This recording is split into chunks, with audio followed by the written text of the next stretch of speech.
Hey friends, after taking a look at the results of the poll, it looks like doing a series of lessons this week on the relationship between Christian theology and the First World War is the direction that the majority of people wanted to go. That was pretty close. And I don't know, for those of you who are listening in places other than the state of Washington, exactly how things are going for you. But it looks like I'm going to have plenty of time at home to do stuff like this over the next couple of weeks. So maybe this will provide an outlet of education and entertainment for all of the mistakes that I am sure that I will make in the process of doing a live teaching of the relationship between Christian theology and the First World War. Few things to note on the front end before I really start diving in to talk about what I want to talk about today. All the stuff that, no, that's not true. Let's make sure we get this right. A lot of the stuff that I'm going to talk and teach about over the next several lessons are directly out of my thesis, which I turned into a published book through Nook Press. Called Popular Christology and the Great War. If you are a reader and are stuck at home looking for something to do over the next couple of weeks and want to pick up a book that's a relatively quick read that I find quite interesting and if I'm going to argue on my own behalf, well written, please feel free to hop on to barnesandnoble.com, track down and purchase my book. This is absolutely a shameless plug, but I'll go ahead and tell you that any money that comes in off of the sale of this book over the next couple of months, I'll reroute to our church in order to help fill the gap as contributions are down since we're not getting together in person. My guess is if everybody who watched this purchased a book, it still wouldn't turn out to be a whole lot of money. I'm okay with that. Whatever does come in will get rerouted to that purpose and cause. Some of you might be asking why on earth I would take the time to write about the relationship of Christian theology to the First World War. After all, the First World War is not the attention getter that the Second World War is.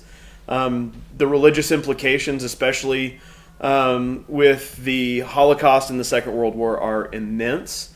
And since it's gotten the lion's share of attention, I think the First World War has kind of gone unnoticed in the process, certainly less so. But a lot of good argument can be made that the only reason World War II comes about and the rise of a nationalist ideology in Germany is because of how the First World War plays out. And I think there's a pretty easy argument to be made that some of the religious language around the First World War in Germany and in other places ends up shaping the religious response to the Second World War. I think the bigger reason for me, however, we'll go ahead and pause this talk for a second to let you know that I'm doing this live in my living room in a house that has three children, two adults, and a dog. So the odds that a child runs into frame at some point or you hear him screaming, he or she, because Hadley is more likely to be heard, screaming in the background that they need to go potty or that their brother or sister hurt them or them fighting over a toy is very likely. So just roll with the punches and be entertained when those moments come up. Back to what I was saying.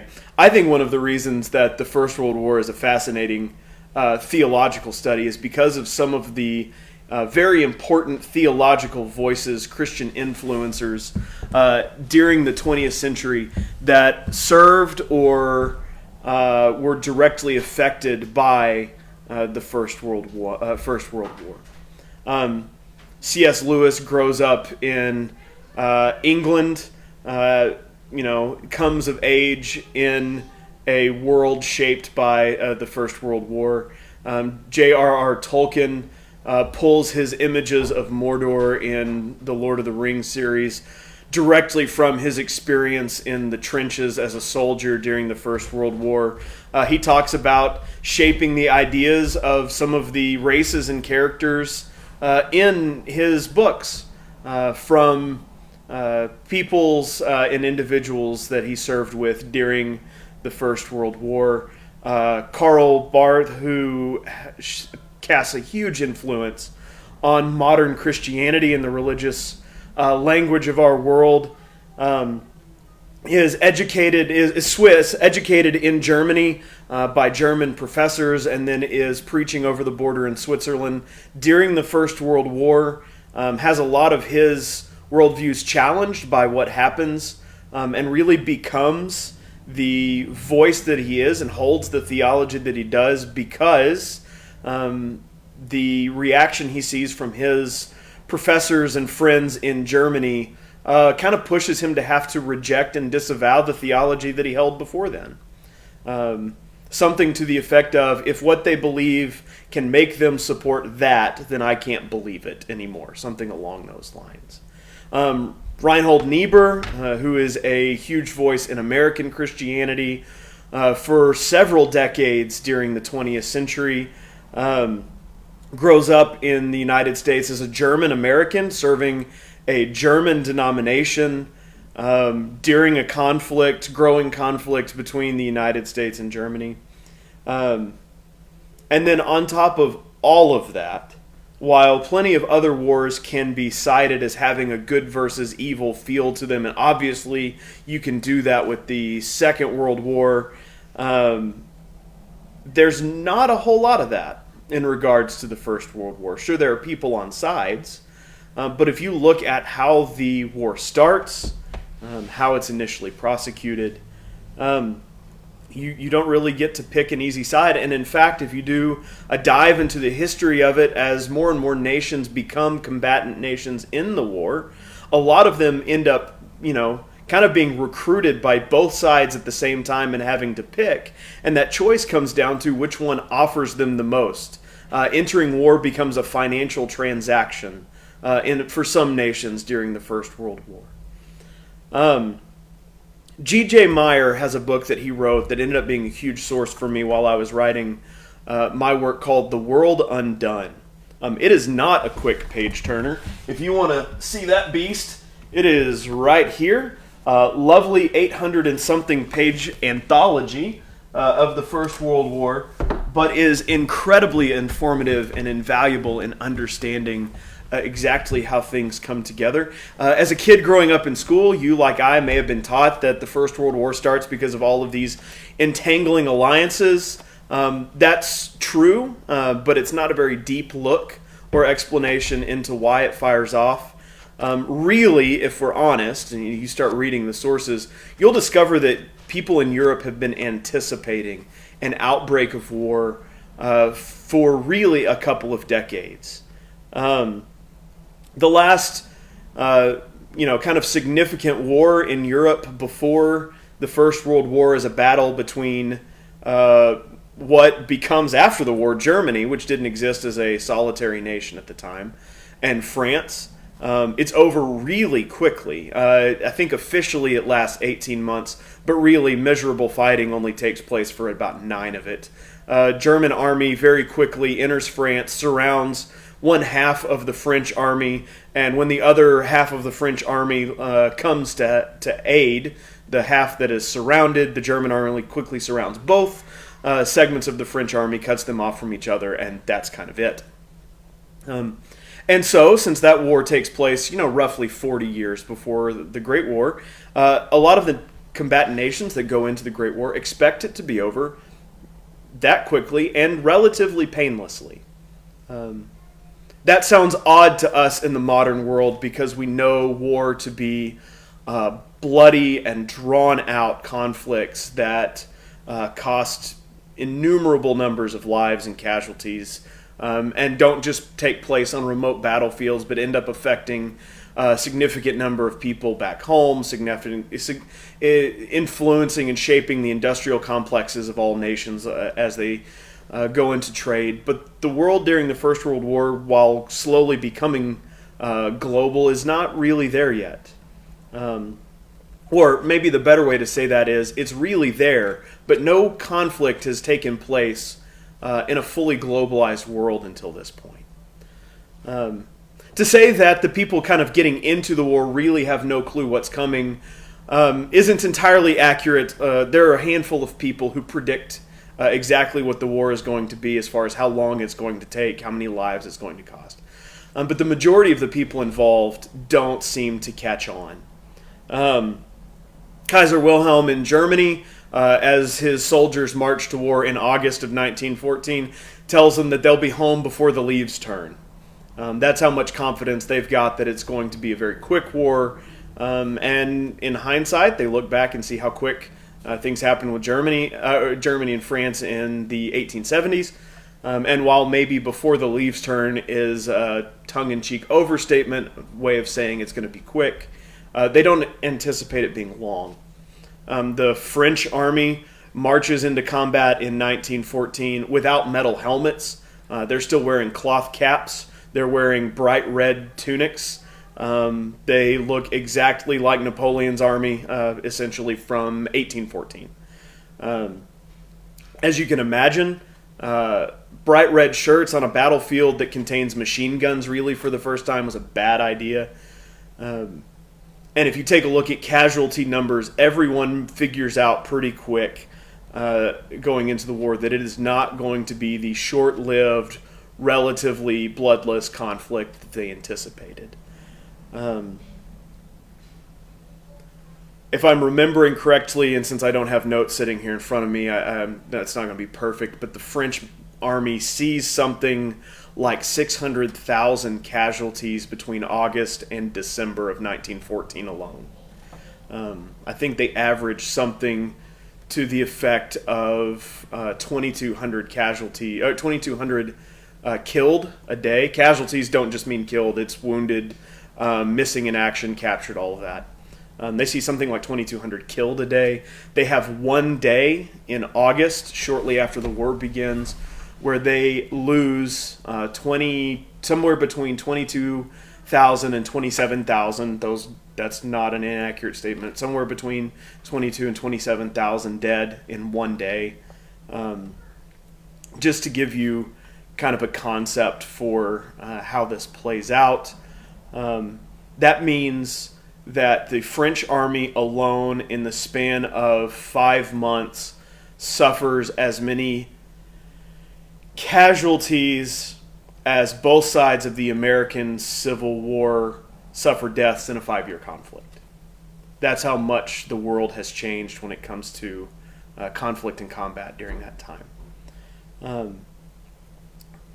Because war moves from fields and countrysides outside of town with armies that measure in the thousands, to armies that measure in the millions rolling through industrial cities in this short span of time.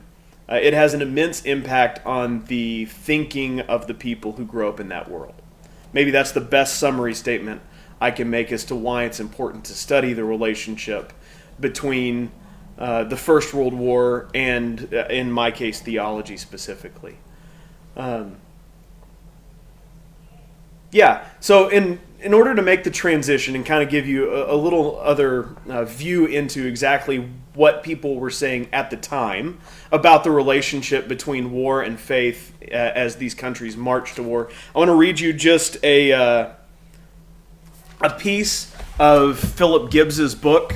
Philip Gibbs wrote a book called Now It Can Be Told. He's a correspondent who serves on the front lines. He writes Now It Can Be Told a couple of years after the war's over because there's no way on earth this book would have made it through the censors during the war. But here's what he writes about some of the relationship he saw between Christianity, Christian ethics, and the war. Lip service to Christian ethics was not good enough as an argument. Either the heart of the world must be changed by real obedience to the gospel of Christ, or Christianity must be abandoned for a new creed which would give better results between men and nations. There could be no reconciling of the bayonet drill and high explosives with the words, "love one another." Or, if the bayonet drill and high explosive force were to be the rule of life in preparation for another struggle such as this, then at least let men put hypocrisy away and return to the primitive law of the survival of the fittest in a jungle world subservient to the king of beasts. The devotion of military chaplains to the wounded, their valor, their decorations for gallantry under fire, their human comradeship and spiritual sincerity would not bridge the gulf in the minds of many soldiers between a gospel of love in this argument by bayonet and bomb, gas shell and high velocity, blunderbuss, club, and trench shovel. The other thing that happens in the First World War is that you see nations that are still identified as Christian nations go to war with each other. In Germany, Kaiser Wilhelm is officially the head of the National Lutheran Church. In England, the king is the head of the Anglican Church. In Russia, the Tsar Nicholas is the head of the Russian Orthodox Church. So you have leaders making decisions about war, or influencing decisions about war, even if they're not making it themselves, in the instance of the English king, that are coming from people who are also leaders in the national world of religion. While the United States enters the war later and doesn't have an official national Christian identity as far as any singular denomination goes, obviously Christian rhetoric and Christian principles have some relationship with the history of the United States, and you see major Christian voices arguing both for and against war, using biblical language and arguments along the way. There's a weird crisis moment for Germany, who has argued the Christian principle of their war when they bring in Turkey as a ally in the war. Turkey, who has just a handful of years before this war orchestrated an Armenian genocide, specifically because the Armenians are Christians. There's a lot of complicating factors to the language that takes place, but I think it's sufficient to say that as England and Germany and France, who even though is secular at the time, definitely has a rich Catholic heritage, and Italy, which I don't need to say anything about Italy's religious history, Christian history. As they all march to war, they begin to have to figure out Christian justification for lowering their weapons at Christians on the other side. And it becomes really interesting to see how they do that along the way. Here's what I think I want to do at this moment, if you'll give me a second to kind of process through this, because again, I'm just kind of working from the cuff here. Today serves as an introduction for the where, why, and how of everything that we're doing. I want to pause for a second, and I'm going to walk away and get a drink and give you a moment to do this. If you're watching this feed later, you can hit pause and work for however long you want. If you're watching this now, go ahead and grab a piece of paper and a pencil. I'm assigning a short bit of homework for you. Here's what I want you to do. Write down on that piece of paper, I'll pause for a second. For the sake of what we're talking about over the next few days, what I'm going to be talking about specifically is how people understand Jesus and how they speak of or participate in war. It's a very small piece of the puzzle to look at. But if I were to talk specifically about, or if I were to talk generally about the relationship between Christianity and the war, I'd be better off just reading to you Philip Jenkins' book, The Great and Holy War.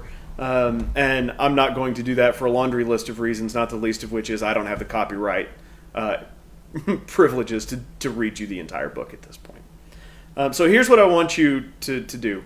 First question I want you to answer: who is Jesus? And the second question I want you to answer is how does your understanding of Jesus affect the way you think about war and military conflict? All right, work on that for a second. I'm going to go get a glass of water because my throat's dry, and then we'll come back and kind of wrap up what we're doing for today and get set for the next part of this tomorrow.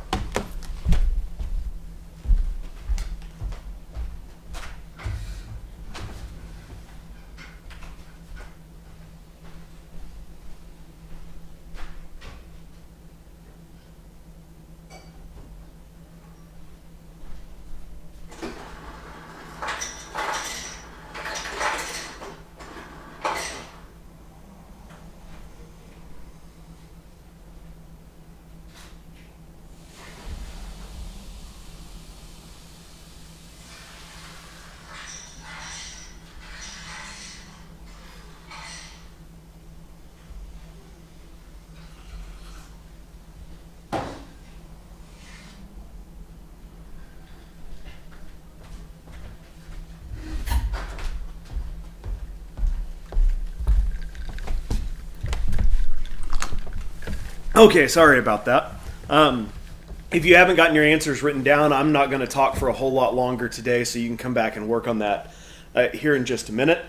But I want to give you just kind of an idea of what we're going to be talking about for the next several days. So I've given you kind of this general introduction on why I think World War I is important as far as studying. I've given you some of the names that matter, but here's the one that I think I really want to sit with as we wrap up because of the influence that it has. And if you grew up in Protestant churches, this may not be as big on your radar, but it has a huge influence, not just in the Catholic world, but for those of us who read Catholic theologians and study some of the rich history that's there. One of the influential thinkers in the 20th century who serves during the First World War is Pope John Paul the 23rd. Books have been written about Pope John Paul the 23rd, and I don't care to dive into all of that right now. Hold on, I may have just Pope John the 23rd. I'm working from memory here, and it's anyway. And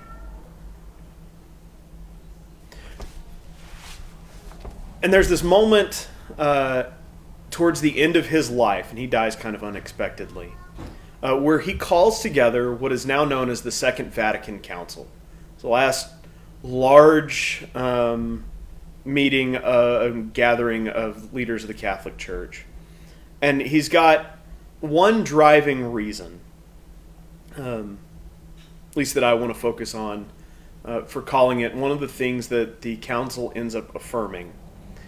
Especially after his experience in the First World War as a stretcher bearer and watching the world go through the Second World War and everything that happens with that, is the affirmation that all human life is valuable. And that may sound like, well, of course. But I think we would do well to remember that at the same time that the Second Vatican Council is getting together to discuss and affirm the value of all human life, the United States is still dealing with segregation, even after soldiers of all races serve in the First and Second World Wars and fight for their country, a country that doesn't really welcome them home, certainly doesn't welcome them home as equals to their soldiers who were white. We're dealing with the empire attitudes towards nations in Africa, still under the control of European governments and never treated as equals or treated well along the way. You can take a look at colonialism and the damage that it has done. The problem with that especially being when it was done under the guise or influence of Christianity. The damage then that Christianity did in some of those nations along the way and the way that it was held up. So in the middle of all of that, because of, I think, his experiences, he calls together the whole of the church leaders and makes this drive that the people of the world should understand and believe in the value of all human life. If that's not a Christian principle, I don't know what is. I think Philip Gibbs' point that I read earlier about the challenge of soldiers in the trenches reconciling Jesus' statement, by this they will know you are my disciples, how you love each other, with the fact that they were lowering their weapons at Christians in the trenches across from them as they fought to kill each other. Says a lot about the challenges that go along the way. So the way that this then is going to go over the next, let me make sure I get this right, few days, is I'm going to talk about how specifically the relationship between Christianity and specifically how people understand Jesus, Christology is the big word for that, the relationship between Christology and the national war rhetoric goes. I'm going to read to you bits and pieces of sermons that were preached from pulpits in the United States and Germany during that time, the way that pastors across the world encouraged, in a lot of cases, their members to take up arms on behalf of their nation against other people. I'm going to talk about what that looks like before the war, because I think how people think before it breaks out absolutely influence what they do in the process. I'm going to talk about how some of it changes during the war. I'm going to talk about how Christianity and Christology get used in war propaganda for all nations. They absolutely weaponize Jesus in order to get people to go to war. I think there's a lot of things that take place along those lines that are absolutely horrific and immoral. And we'll look at some of that. And then probably the last thing that I'll do is take a look at one or two specific voices that have such a huge influence in the 20th century, like a Karl Barth or a couple others that I'm thinking about that I may get to, and what that looks like. So if you didn't finish earlier and you got some time here at the end, just remember the two things that I asked you to write down. Just a quick definition of who you think Jesus is, and then how that impacts what you think of war, or how war is carried out. Those answers will be important, I think, as we work our way through this series. But other than that, I think that takes care of what I want to accomplish for today. This went a few minutes longer, I think, than I intended. I'm really going to try to keep them around the 20-minute mark. But introductions tend to need to be a little bit longer than others. All right. Whoops, I just took that off my face. Hey, there we go. We'll do this. I'll let you close with this wonderful picture of the Pine Creek Valley in Colorado and my voice. And we will continue this series tomorrow. Hope you have a great day. Stay safe and wash your hands.